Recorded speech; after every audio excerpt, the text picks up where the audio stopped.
So I remember this one time when I was a small group leader and we had this woman in the group. She was probably in her, I would say mid to late 30s, and I'll never forget it. The group ended and we sat down and we were sitting across from each other at a table, and she was just kind of looking really nervous and just kind of shaking, and I finally just spoke up and said, "Hey, are you okay? What can I help you with?" She slammed her hands on the table, lunged forward, and said, "Am I beautiful?" And I think I did this number.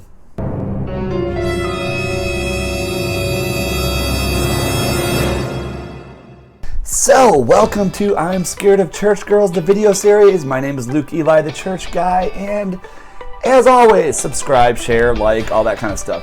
Please remember that the God that I serve does not give us the spirit of fear or timidity, or in today's topic, specifically insecurities.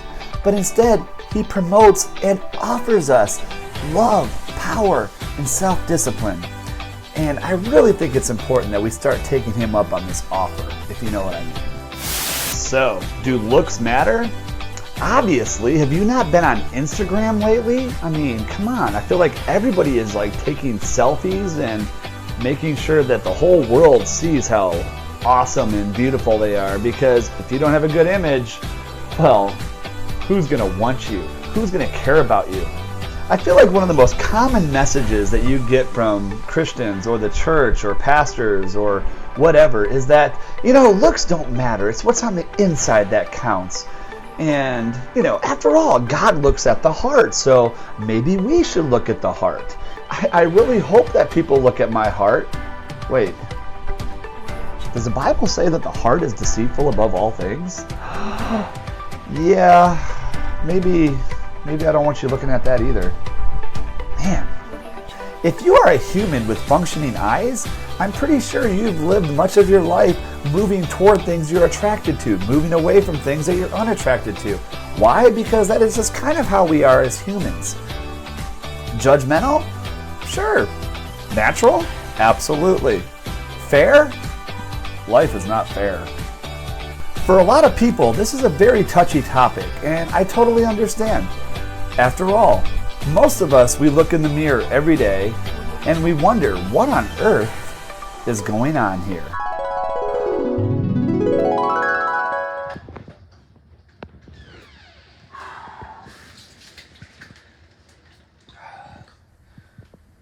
I'm too sexy for my love, too sexy for my love, love's going to leave me.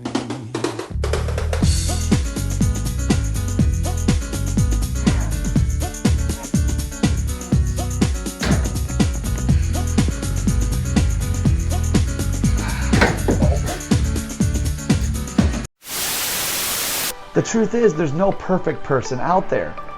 And I hate to admit it to myself sometimes, but that's me included. Most of us work hard every day trying to be what we think is perfect or what others think is perfect. We as Christians claim that we don't do any of that, but in our hearts, we love the praise, the approval, the affirmation that we get from others. Oh, sure, we may not live for it or might not be all consumed in that all the time, but we would be lying if we said that didn't motivate a lot of the decisions that we make.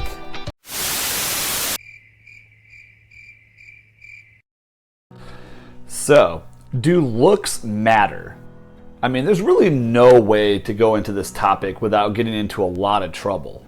I mean, there's so many people right now picking up stones and they're getting ready to throw them at me and watch me bleed out on screen. That would probably make a lot of people happy. But that's not what this video is about. This video is not about telling you whether physical looks are important or not. You and I both know they are. Why spend more time talking about it? The most important thing I want you to get out of this video is, hey, God did not create you ugly. God did not create trash. God created a treasure.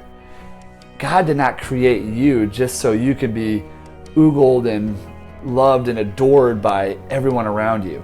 He He created you to be loved by Him, first and foremost. And until you understand that, until you understand the value that comes from being loved by your Creator, as you are created in His image, until you understand that, I don't think you could truly respect yourself, truly love yourself, or truly take care of yourself the way you should.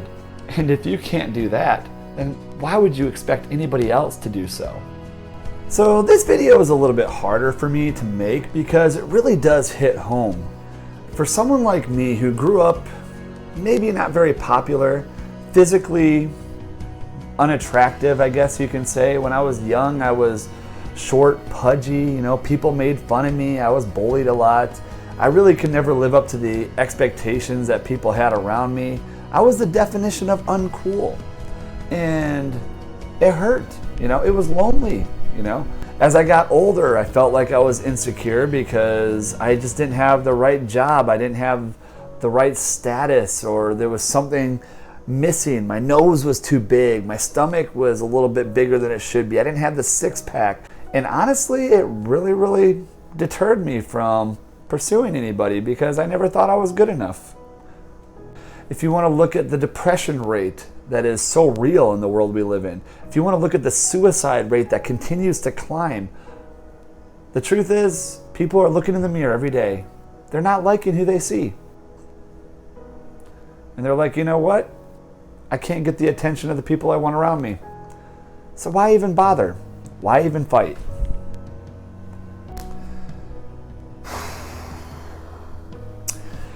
This is a really hard video.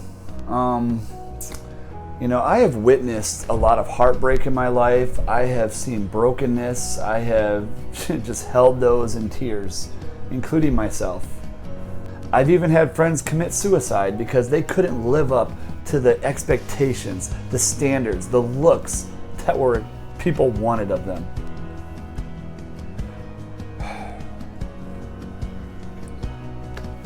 I don't even know what to say at this point. But if there's one thing I could tell you, do looks matter? Yeah. But I think it depends on who's looking. Stop looking to that man or that woman that you're trying to date for validation, for attention. How about you start accepting the attention that God has already given you? I mean, come on, let's think about it. The next time you look in the mirror, stop looking at everything that's wrong with you and start looking at everything that's perfect and beautiful, because every good and perfect gift that you have comes from God. He created you in His image. And at the end of the day, your imperfections, your shortcomings, God will fill in those gaps. He's the one that makes you beautiful. No one else. If there's one thing I can tell you, it's that. Think about that for a little while. Until next time. Bye. I'm no longer a slave.